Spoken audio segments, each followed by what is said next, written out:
Recently প্রথম আলোর news ছিল হাসপাতালগুলোকে প্রস্তুত থাকার নির্দেশ, তীব্র তাপপ্রবাহে মৃত্যু বাড়ে।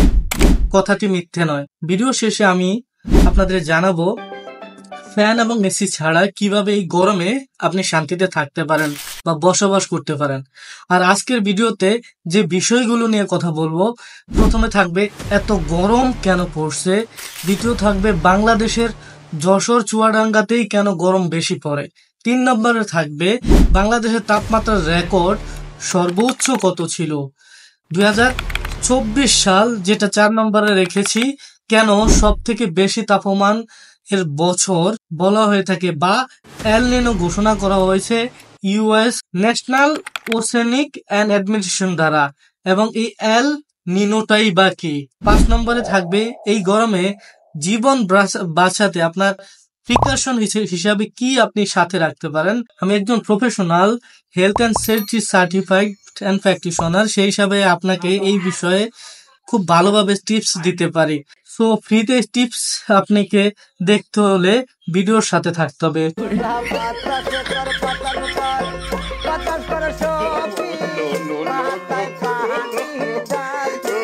6 নম্বরে যেটা থাকবে তাপমাত্রা 36 অথচ ফিলস লাইক 45 ডিগ্রি, কিন্তু কেন। 7 নম্বর, এই গরমে ফ্যান এসি ছাড়াও আপনি কিভাবে বসবাস করবেন তার ওয়ে বলে দেব। সো চলুন শুরু করি। Hey people, good day. This is your host Jahidul and welcome to you Digital Insight.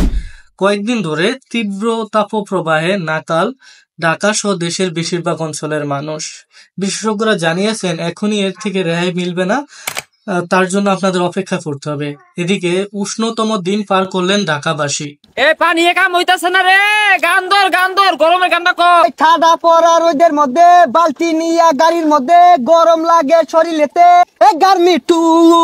ঢাকার তাপমাত্রা বেড়ে দাঁড়িয়েছে 40.6 ডিগ্রি সেলসিয়াস। রবিবার 21 এপ্রিল 2024 এই তাপমাত্রা রেকর্ড হয়েছে। গত 58 বছরের মধ্যে এটাই ঢাকার সবচাইতে উষ্ণতম দিন। এত গরম কেন পড়ছে আপনারা কি জানেন বা জানার ইচ্ছা রয়েছে? জেনে নিন। বাংলাদেশে এপ্রিল হচ্ছে সবচেয়ে গরমের মাস এবং সেটা সবসময় হয়ে থাকে, শুধু এই বছরই না। এই সময় পৃথিবী সূর্য থেকে যে কিরণ পায় সেটি লম্বালম্বি ভাবে পায়। এপ্রিল মাসে সূর্য এবং বাংলাদেশের অবস্থান অন্যান্য সময়ের তুলনায় খুব কাছাকাছি থাকার কারণে সূর্যের তাপ বেশি পড়ে বাংলাদেশে বা বাংলাদেশের কাছাকাছি যে জায়গাগুলো রয়েছে, যেমন ইন্ডিয়ার কলকাতা অঞ্চল যেটা রয়েছে, সেই অঞ্চলে গুলাতে এই সময়টায় তাপমাত্রা একটু বেশি হয়ে থাকে। আমাদের বাংলাদেশে সবচাইতে যে অঞ্চলগুলাতে বা যে জেলাগুলাতে তাপমাত্রা বেশি হয়ে থাকে তার মধ্যে রয়েছে যশোর, চুয়াডাঙ্গা মতো বেশ কিছু জেলা। এর ভিতরে যশোর এবং চুয়াডাঙ্গাতেই সবচাইতে বেশি তাপমাত্রা হয়ে থাকে এই মার্চ এবং এপ্রিল মাসে। এই জায়গাগুলোতে তাপমাত্রা বেশি হওয়ার কারণ হলো গ্রীষ্ম মৌসুমে যশোর চুয়াডাঙ্গা, বিশেষ করে চুয়াডাঙ্গায় স্বাভাবিকের চেয়ে 2 থেকে 4 ডিগ্রি সেলসিয়াস তাপমাত্রা বেশি হয়ে থাকে। এমন নয় যে এই বছরটাতে এমন হয়েছে, গত 4-5 বছরও দেখা গেছে তাপমাত্রা ঠিক যশোর চুয়াডাঙ্গা সহ এই অঞ্চলগুলোতে তাপমাত্রা বাড়ার যে কারণ গুলো রয়েছে, প্রথম কারণ হলো সোলার পজিশন। সূর্য এলাকাতে সবচাইতে বেশি কাছাকাছি থাকে এই মার্চ মাসে, সেটা একটা কারণ হতে পারে। এবং যশোর, চুয়াডাঙ্গা, মেহেরপুর, খুলনা এই অঞ্চলগুলো রয়েছে বিস্তৃত সমভূমি, যেখানে পাহাড় পর্বত খুব একটা কম এবং গাছগাছালি খুব একটা কম, সে একটা কারণ হতে পারে। এছাড়া এই অঞ্চলের পশ্চিমে অবস্থিত পশ্চিমবঙ্গ, সেখানে বিশাল এলাকা জুড়ে রয়েছে সমভূমি, আর পশ্চিমবঙ্গের তাপ প্রবেশের পথটাও এই উত্তরবঙ্গ, আর সে কারণেই আর কি যশোর এবং চুয়াডাঙ্গাতে তাপমাত্রা বেশি হয়ে থাকে। এখন কথা হচ্ছে বাংলাদেশের তাপমাত্রার রেকর্ড কত ছিল সর্বোচ্চ। আমার কাছে এই বিষয়ে কিছু ডেটা রয়েছে বাংলাদেশের তাপমাত্রা নিয়ে। যেমন 2024 সালের 21 মে চুয়াডাঙ্গার সর্বোচ্চ তাপমাত্রা রেকর্ড করা হয়েছিল 43.2 ডিগ্রি সেলসিয়াস, এবং 1960 সালে ঢাকার সর্বোচ্চ তাপমাত্রা উঠেছিল 42.3 3°C।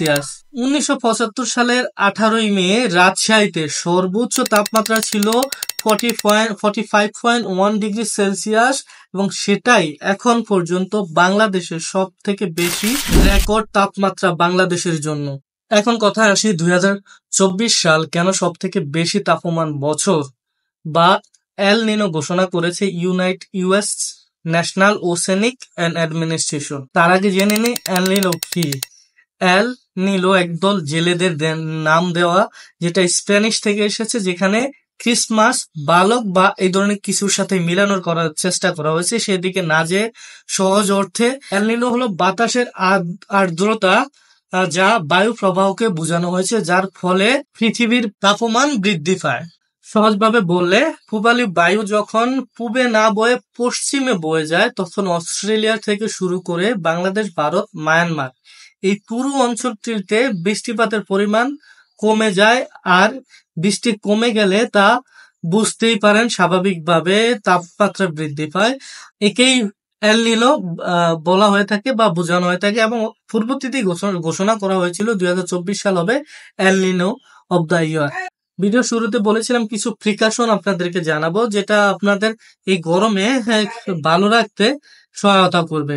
প্রিকশন হিসাবে আমরা প্রথমে যেটা বলতে পারি, আমরা যে কাপড় পরিধান করি সেগুলো হালকা ধরনের কাপড় হতে পারে, যেগুলোতে বায়ু সহজেই প্রবেশ করতে পারে। বাড়ির বাইরে থাকার সময় সরাসরি রোদ এড়িয়ে চলার চেষ্টা করুন যতটুকু সম্ভব। তারপরে আপনি যদি পরিশ্রমের কোনো কাজ করে থাকেন, যেখানে সরাসরি সূর্য আপনার মাথার উপরে পড়ে থাকে, ওই ধরনের কাজে ফ্রিকুয়েন্ট ওয়ার্ক ব্রেক নিতে পারেন, কাজের মাঝে মাঝে বিরতি দিতে পারেন, যা থেকে আপনাকে হিট স্ট্রোক থেকে বাঁচতে সহায়তা করবে এবং আপনি শারীরিকভাবে যে দুর্বল হয়ে পড়বেন তা থেকে হয়তো রক্ষা পেতে পারেন। তাই ফ্রিকুয়েন্ট ওয়ার্ক ব্রেকটা অনেক বেশি ইম্পর্টেন্ট যদি পরিশ্রমের কাজ হয়ে থাকে বা out of the home, out of the অফিসে আপনার কাজ হয়ে থাকে। তারপরে শরীরে পানির শূন্যতা এড়াতে অতিরিক্ত পানি বা শরবত আপনি পান করতে পারেন, তবে অবশ্যই আপনার যদি ডায়াবেটিকের প্রবলেম থাকে শরবত বা চিনি খাওয়া থেকে বিরত থাকবেন। সাথে আপনি স্যালাইনও খেতে পারেন। স্যালাইনে থাকা সোডিয়াম, পটাশিয়াম ও চিনি শরীরে সজীব রাখবে। বিশেষ করে দীর্ঘ সময় গরমে থাকলে স্যালাইন পান করা অত্যন্ত গুরুত্বপূর্ণ, তবে অবশ্যই স্যালাইনে সুগার থাকার কারণে আপনার ডায়াবেটিক রোগী হয়ে থাকলে অবশ্যই চিনি এড়িয়ে চলবেন। গ্রীষ্মকালীন ফল দিয়ে তৈরি তাজা জুস পান করুন এবং চেষ্টা করবেন লাল জাতীয় যে মাংসগুলো আছে তা খাওয়া থেকে বিরত থাকবেন, কারণ এই রেড মিট আপনার শরীরের টেম্পারেচার বৃদ্ধি করতে পারে, যার জন্য আপনার স্ট্রোক হতে পারে। আর প্রস্রাবের রং সবসময় খেয়াল করুন। প্রস্রাব গাঢ় রং হলে সেখানে বুঝতেই পারবেন যে আপনার পানির স্বল্পতার লক্ষণ রয়েছে এবং তাহলে আপনি অতিরিক্ত পানি পান করার চেষ্টা করবেন। সবসময় ছাতা বা টুপি জাতীয় বা যদি বাহিরে কাজ করেন পার্সোনাল প্রোটেক্টিভ ইকুইপমেন্ট পিপিই পরিধান করার চেষ্টা করুন। পিপিই হলো যেমন আপনার হেলমেট, বাড়ি কাপড় চোপড়। আমি দেখিয়ে দিচ্ছি পিপিই কি। বাইরে কাজ হলে পিপিই পরিধান করার চেষ্টা করুন। আরো কিছু পার্সোনাল প্রোটেক্টিভ ইকুইপমেন্ট রয়েছে। পার্সোনাল প্রোটেক্টিভ ইকুইপমেন্ট নিয়ে অন্য একদিন ভালো করে বড় করে একটি ভিডিও বানাবো, তবে আজকে ছোট করে বলে দিচ্ছি। আর এই পার্সোনাল প্রোটেক্টিভ ইকুইপমেন্টগুলি শুধুমাত্র যারা কনস্ট্রাকশন, মিল ফ্যাক্টরি বা কঠিন কাজ করে থাকেন, বিল্ডিং এর বাইরে বা অফিসের বাইরে করে থাকেন, তাদের জন্যই প্রযোজ্য। বাট আমরা যারা নর্মাল মানুষ রয়েছি তারা সামান্য মোটা কাপড়, সানগ্লাসেস এবং রোদ থেকে একটু সরে থাকা চেষ্টা করলেই হয়ে যাবে। ত্বককে সূর্যের ক্ষতিকর রশ্মি থেকে রক্ষা করতে সানস্ক্রিন ব্যবহার করতে পারেন, যদিও সবার পক্ষে সানস্ক্রিন ব্যবহার করা সম্ভব নয়, বাট যারা করতে পারেন তারা করবেন। চেষ্টা করুন যেন দিনে কম বাইরে যেতে হয় আপনাকে, যতটুকু কম সময় আপনি বাইরে যাবেন ততই আপনার জন্য মঙ্গল হবে। গ্রীষ্মকালের এই ফিল্ডস লাইক তাপমাত্রাকে বলা হয় হিট ইন্ডেক্স। বাতাসে তাপ আর জলীয় বাষ্পের মিশ্রণ বিবেচনা করে মানুষ ও অন্যান্য প্রাণীদের দেহে তা কতটা গরম অনুভব করাবে এরই পরিমাণ হলো তাপ সূচক বা ফিল্ডস লাইক। তবে শহরেই কেন এই ফিল্ডস লাইক এর পরিমাণ বেশি থাকে? এর কারণ হলো গ্রামে অনেক বেশি গাছপালা রয়েছে, জলাধার থাকে, আর এই কারণেই হয়তো ফিল্ডস লাইক এর ব্যাপারটা গ্রামে শহরের তুলনায় অনেক কম। এবং last not on the list যেটা নিয়ে আলোপ করব সেটা হলো ভিডিও শুরুতে আপনাদেরকে বলেছিলাম যে আপনাদেরকে কিছু ফ্রি টিপস দেব, যার ফলে আপনি আপনার বাড়িতে এসি ছাড়াই আপনার বাড়ি কিভাবে ঠান্ডা রাখবেন, হ্যাঁ, বা বসবাসের জন্য যেভাবেই হন আপনার বাড়ি ঠান্ডা রাখবেন তার জন্য কিছু ফ্রি টিপস দেব। তো আপনি দেখছেন যে বাড়িটি আমি ডিজাইন করেছিলাম অনেক আগে, সেই বাড়িটি দিয়ে আপনাদেরকে দেখাচ্ছি। বাড়িটির যে ফ্রন্ট সাইড রয়েছে আপনি দেখছেন ভেজিটেশনের ব্যবস্থা করেছি। ছোট ছোট গাছ রয়েছে যার ফলে অক্সিজেন সরবরাহ করবে, এর ফলে বাড়ি ঠান্ডা থাকবে। হ্যাঁ, এবং বাড়িটির ডিজাইন অনুযায়ী নর্থ হচ্ছে রোড এবং রোডের পরে বাড়িটি পড়ছে এবং বাড়িটির সামনে ভেজিটেশনের ব্যবস্থা করা হয়েছে। হ্যাঁ, বাড়িটির সাউথে দুইভাবে জলাধারের ব্যবস্থা করা হয়েছে। দুইভাবে জলাধারের ব্যবস্থা করার কারণ হলো প্রচুর পরিমাণে বাতাস বাড়িতে প্রবেশ করবে এবং এই জলাধারের মাধ্যমে ঠান্ডা হাওয়া বাড়িতে প্রবেশ করবে। আর এই কারণেই আসলে জলাধারের জায়গা দেওয়া হয়েছে বাড়িটিতে। আর